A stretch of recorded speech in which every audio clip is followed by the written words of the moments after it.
Pure mango juice, சுத்தமான மாம்பழ ஜூஸ்னு கீழே போட்டுட்டு நம்ம பிரபலமான மேங்கோ ஜூஸ் கம்பெனிக்காரங்க எப்படி தயாரிக்கிறாங்க? முழுக்க முழுக்க கெமிக்கல்களை கொட்டுறாங்க.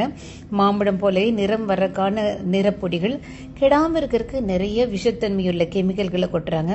மாம்பழம் போலவே நிறம் வருவதற்கு, தோற்றம் வருவதற்கான கெமிக்கல்களை வண்டி வண்டியாக கொட்டுறாங்க. ஆனால் 1% கூட, ஒரு படம் கூட நிஜமான மாம்பழம் இதில் சேர்க்கப்படலை.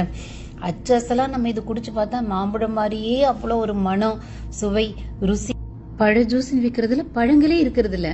சர்க்கரையெல்லாம் கலந்து கவர்ச்சிகரமான பேக்கெட்டுகளில் பாட்டில்கள்லாம் அடைச்சு நல்ல டிவிக்கள் எல்லாம் பிரபலமாக விளம்பரம் செய்து நம்ம குழந்தைங்களாம் ஆசைப்பட்டு, அம்மா எனக்கு மேங்கோ ஜூஸ் வாங்கி கொடுங்க, ஆரஞ்சு ஜூஸ் வாங்கி கொடுங்க, பொமக்ரேனட் ஜூஸ் வாங்கி கொடுங்கன்னா நம்ம வாங்கி ஃப்ரிட்ஜில் வச்சு சில்லுன்னு ஃப்ரிட்ஜில் இருந்து எடுத்து குடிச்சா அப்பாடா என்ன ருசிங்கிறோம். ஆனால் ஒரு மாம்பழம் கூட இதில் சேர்க்கப்படலை. அவ்வளவும் ரசாயனங்கள், கெமிக்கல்கள், கேன்சர் வர வைக்கக்கூடிய அத்தனை கெமிக்கல்கள். ஹாஸ்பிட்டலுக்கு வர பேஷண்ட்ல நிறைய பேர் சின்ன பிள்ளைங்களுக்கு கேன்சர் கண்டுபிடிக்கப்படும் போது அதிர்ச்சியா இருக்கும். கேட்டா குர்குர், லேஸ் சாப்பிடுவான், நிறைய குளிர்பானங்கள் குடிப்பான்னு.